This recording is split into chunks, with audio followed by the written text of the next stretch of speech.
it. Stop it. Yo.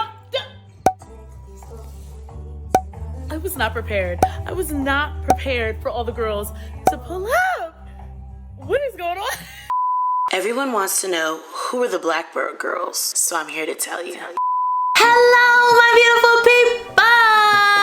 Welcome back to the channel. My name is Mami Tiff, and I am so glad that you're going to be joining me today because some of you may know me historically as a beauty, fashion, and lifestyle vlogger, but if you follow me on Instagram and TikTok, you may know me as the pop culture baddie. And so as we move into 2025 and starting with this very video, we are going to start bringing more pop culture content onto the Mami Tiff YouTube page. And today we're going to be kicking off with a new series that I'm going to be calling Give Her Her Flowers. Or in this case, give the 4 black women that have been singing on this song Blackbird with Beyoncé their flowers, their 10s. Today we're going to be discussing the history of the song Blackbird, the inspiration behind the song, and who these black women are and their impact on country music today. So let's get into it. Now, Beyoncé dropped Cowboy Carter on March 29th, 2024. And after being introduced to the album, you first hear the song American Requiem, but the very second track is Blackbird. Now, if the tune sounds familiar to you, it's probably because you've actually heard this song before. Beyoncé's Blackbird is actually a rendition of the Beatles' Blackbird off of their White album, which originally came out on November 22nd in 1968. Now, let's get into the history, the meaning behind the song Blackbird. Well, Paul McCartney, a member of the Beatles and one of the writers of this song, actually came out in an interview years later after the song came out talking about the origins of the song, which is that it was simply about black women in the civil rights movement. He specifically highlighted that it was all of the atrocities that were happening to black women in Mississippi, Alabama. So we're talking about the 16th Street Baptist Church bombing where the little African American girls who were attending church ended up dying in, and he even specifically referenced what was happening in Little Rock 9. And so on May 1st, 2016, Paul McCartney actually tweeted a post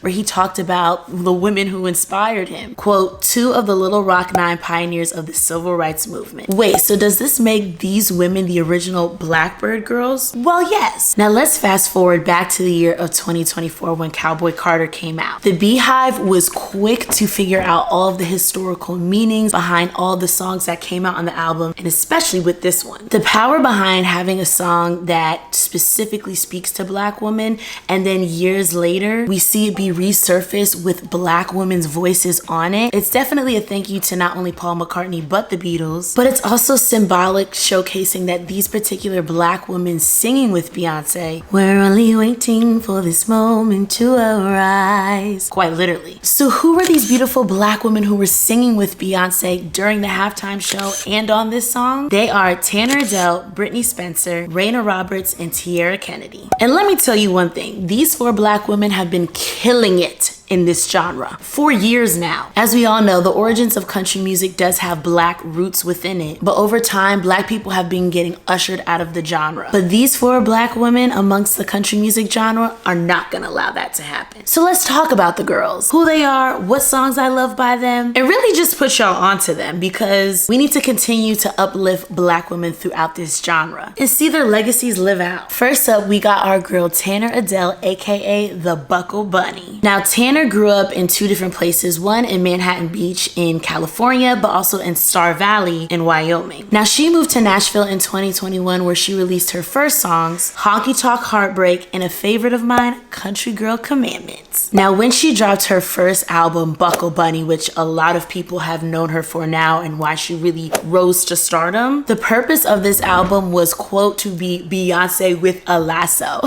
And it's supposed to have blends of R&B and country music. And so to see them collaborate now on this song is just truthfully iconic. And I will say one thing about this particular project really reminds me of Megan Thee Stallion's Tina Snow. Like, you can tell we are really seeing like the bare bones of someone's artistry. They're really trying to figure out who they are. And Buckle Bunny is a really good album. Now, some of my favorite songs off of that particular album that I think you should definitely check out is FU 150, Fake It, Trailer Park Barbie, and I I Hate Texas. More recently though, I have been bumping Silverado and Whiskey Blues. Those two songs, like if you want to drive around the car or you got a long road trip, those are the songs you wanna bump in a car. I also feel like she's really built this brand and aesthetic for herself. I mean, from the bleach blonde hair to the buckle bunny fashion, like overall, I feel like we're just getting a peek, even though she really grew this year in 2024. I feel like we're just getting a peek of what she's gonna be bringing to country music. Next up is Miss Brittney Spencer, Baltimore's very own. So Brittney started creating her own songs in high school. She ended up studying music at the George Washington Carver Arts and Technology, but would end up going to Nashville to follow her country music dreams in 2013. And when she got to Nashville, she worked countless different types of jobs. She even performed on Broadway Street, which is a really huge main street in Nashville. But she really didn't seem to find her like rise to stardom until the pandemic. Now, I think we need to talk about her voice for a moment because her voice, it's so smooth, it's so soulful. Like honestly, if I can think of somebody that her voice reminds me of, she has like influences of like Jasmine Sullivan's voices, from the riffs and the deep like passion behind her voice. Like if I could compare her to anyone, which I don't like to compare people, but they complement each other, if you will. And if out of all the 4 Blackbird girls, I feel like Brittney has found a lot of industry success in comparison to the other girls. She's been seen on CBS Mornings with Anthony Mason, as well as performed on NBC's Today Show, The Late Show After Dark, and she's performed at the Grand Ole Opry.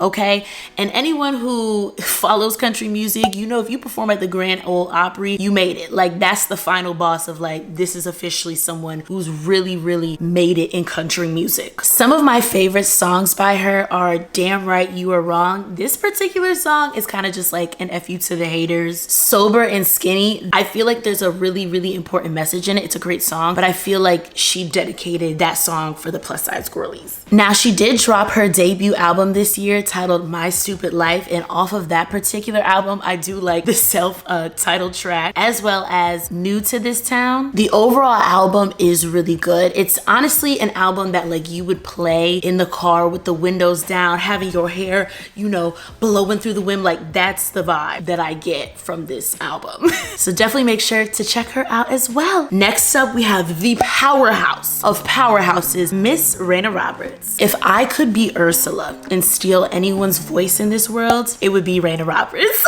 This gingered hair goddess, she was born in Alaska, but she was a military brat, so she traveled all and lived all throughout the country. She lived in Alaska to Alabama to California, and then to Nashville in 2019, where she really started her musical journey. She released her debut song Stompin' Grounds during 2020 in the rise of the Black Lives Matter movement, and if you go listen to that song, you will understand the ties that Blackness has with country music. This song is very much like claiming my Southern roots, but you are going to recognize me as a Black woman in this genre. And so she continued to drop more singles and EPs. When she dropped that Bad Girl Bible Volume 1, when I tell you this album has no skips, it has no skips. A lot of the instrumentals on this particular album have very traditional country sounds to it. And she claims to really love outlaw country, and this album definitely gives outlaw country. She has a powerful voice. She's a belter. Like if you want to scream and you want to like give it out, give it all you gotta play that album. Now, her most recent album that she dropped, The Lost Files, I still need to take a listen to it, but I'm sure it's also amazing as well. She also dropped a remix with NLE Chopper to his original Slut Me Out, but it's like a country version, which honestly, love a cross-genre collaboration. And with Reyna specifically, I feel like we've only scratched the surface of what it is that she really brings to country music,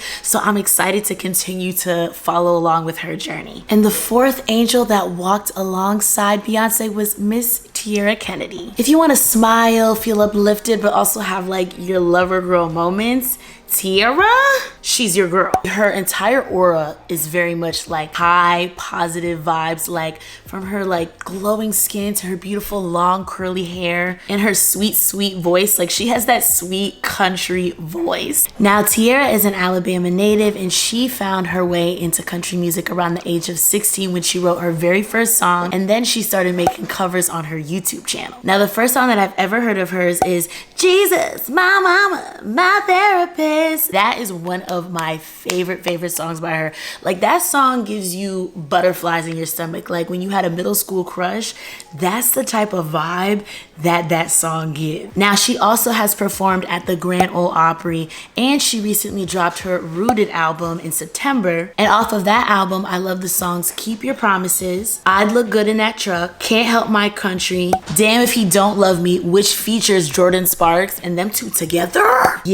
Yeah, love a black girl magic moment. And honestly, the album is a 10, no skips. On this episode of Give Her Her Flowers, we're going to be gifting the Blackbird girls allium flowers, as the flower represents unity, which I think is not only what the song was written for, but the impact that this song has on these 4 women. As after being a part of this song, all 4 of them revealed at this year's CMAs that they all got their very own Blackbird tattoos, which inevitably ties them together for life. Now, if you enjoyed this new series, Give Her Flowers, please let me know down in the comments, and also feel free to like and share this video and subscribe to the channel for more pop culture baddie content. And make sure to go check out these women, because we want to make sure that we are shedding light on them, supporting them, and making sure that we keep Black history alive, especially in a time where Black history seems to be getting pulled away. Let's make sure to give these Blackbird girls their 10. Thank you guys so much for watching, and I'll see y'all next time. Mami Tiff